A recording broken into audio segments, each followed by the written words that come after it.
Hello, good afternoon. Meron po akong chika.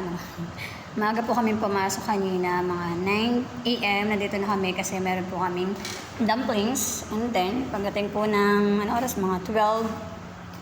Yun, bigla pong nag-brown out. So, brown out. Walang power. Kaya, walang luto, walang kuryente, walang wifi. So, boring. Ngayon, yung mag-asawang singkit, umuwi na. Kasama sana kami, pero nagpaiwan na kami tatlo dito, ni Ate Ana. Kasi ganun din, kahit umuwi kami sa bahay, ganun din, walang aircon, wala ring wifi. Mainit lang lalo sa kwarto. So kung dito kami sa resto, open wide, kahit pa paano, diba, kahit pa paano ay may hangin. May hangin, may init talaga pag nandun sa bahay, sa kwarto, lalo na pag walang aircon. Kaya okay na kami dito. Tapos, kung nagtataka kayo kung bakit mag-isa lang ako dito, wala yung dalawa kong kasama. Si Ate Ana, nandun po siya sa salon. Sa may salon. So, tuturo natin yung salon. Nandun po siya sa may salon, sa kabilang kalsada. Ano ang pangalan ng salon? Hindi ko masyado makita rito. Pereng Imas yan. Basta nandun po siya sa may salon. Siya may kachika ever. Tapos, si Kuya Emma naman po ay bumili po ng aming ulam. Kasi nga, hindi po kami makakapagluto dahil nga brown out. Ayan, dumating na po sila. Ay, natatakot nga ako dito mag-isa. Ito daw, pinagawa namin. Kaya nga nag-video-video ako. Sabi ko, minumumu ako dito. Kinakabahan tuloy ako. Pero dito talaga. Kaya nga, sabi ko, nilibang ko na nga lang yung sarili ko sa pagbibideo din eh. Para mawala yung Minsan, pagka nagtimpang ka, tingnan mo kung mabigat ka, baka may nakadaga na sa'yo dito. Mukhang nananakot. Mukhang nananakot ah. Ayan, nandiyan na po sila. Ha? Alas 5 pa magkakaroon. Ang bandarang alas 3. Yun doon sa may atin? Hindi, oo. Alas 3 naman meron na. Alas 5 pa tayo magkakakuryente. Di alas 5 pa magkakasignal. Ngayon sila nawalan. Doon, mas maaga. Kaya maaga sila magkakaroon. Okay, kakain na po kami. Saan sa akin? Di ba? Hindi sila halatang gutom. Ayan. Bye-bye! Kakain na po ako para ako po ng busog. Ayan, tutulog na kami. Tapos na kami kumain. Tingnan mo, tulog na si Ate Ana. Di ba? Tulog. Tapos ako dito ako matutulog. Ayan. Ito na yung aking tulugan. Tapos,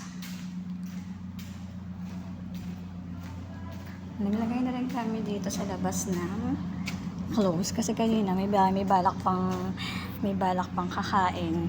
Tapos alam na nga brown out, gusto pang umorder, gusto pang magpaluto. Brown out na nga, di ba? Bungol. Ayan, lagyan na ni Kuya Emma ng close na siya for now. Tapos ito ako naman may pag-video pa rin bago matulog, di ba?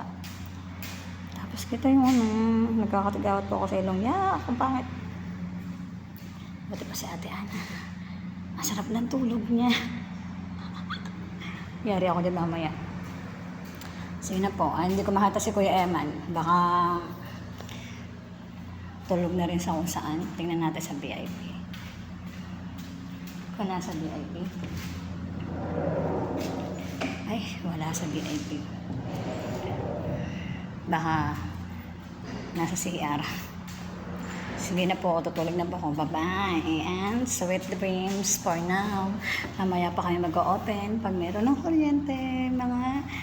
I'm not sure kung 3 p.m. or 5 p.m. Kaya, bye-bye. Ay, hanggang ngayon, brown out pa din. Anong oras na ba? 4:31. O, diba? 4:31 p.m. Wala pa rin pong kuryente, kaya yung free na Vitamalt na nakuha namin sa Suli kahapon. Diba? Oo, ande, 12 na walan. Merienda na lang tayo. 11 ba? Ayan, yun. Tapos may balita na sabi kanina mga 5 p.m. daw magkakakuryente. Pero may balita naman na 9. So, hindi namin alam kung magkakaroon ng kuryente ng 5 or 9. Kaya mabuti kung 9. Di sana umuwi na lang kami kanina sa bahay. Kasi wala rin. Tikman natin ang Vitamalt Ginger.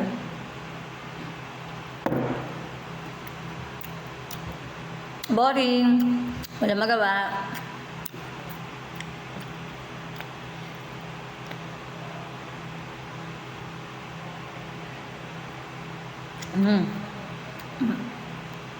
Malasa niya. Malasa niya, parang nilagang dahon.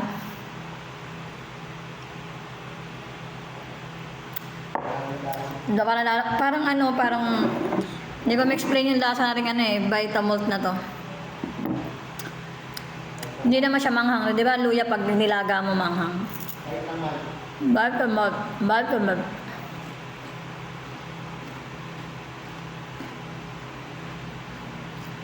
Wala nang kuryente, wala pang aircon, at ang pinakamasaklap, wala akong connection.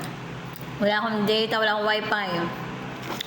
Hindi ako makakonect, hindi ako makakapag-chat sa aking mga anak, sa aking pamilya sa Pilipinas. Sabi nila, hindi ako online, naka-offline ako. Mamaya sabi nun, bakit kaya hindi ako naka-online? Mag-alala yung mga yun. Gusto ko naman na nag-chat sa mga yun eh.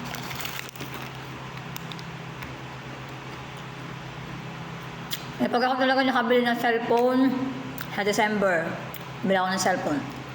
Para kahit hindi ako wifi, may data ako. Kasi may SIM na ako ng Brunei.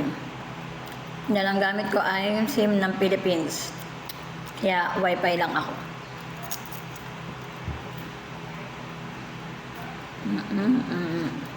Nakita akong cellphone dito, Xiaomi. 128 niya. 150 lang. Ayos na yun.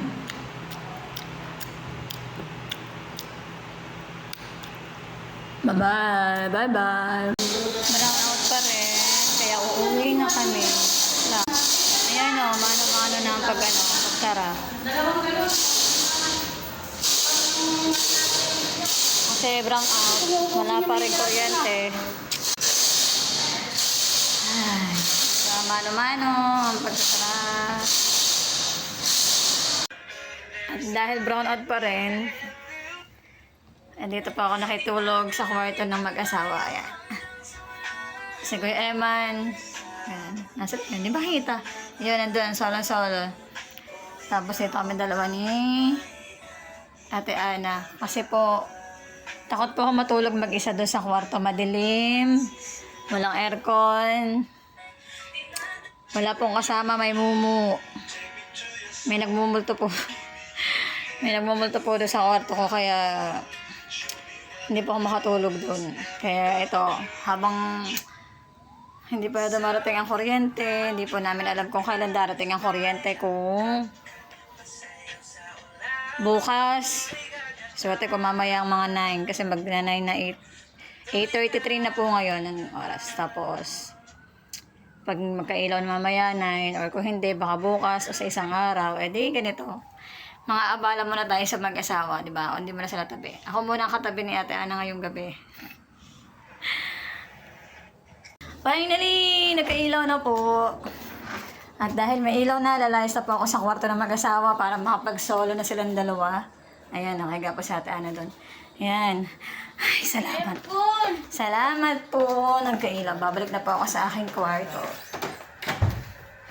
Ayan. Nakakapag po. Ay, salamat talaga. Ayun.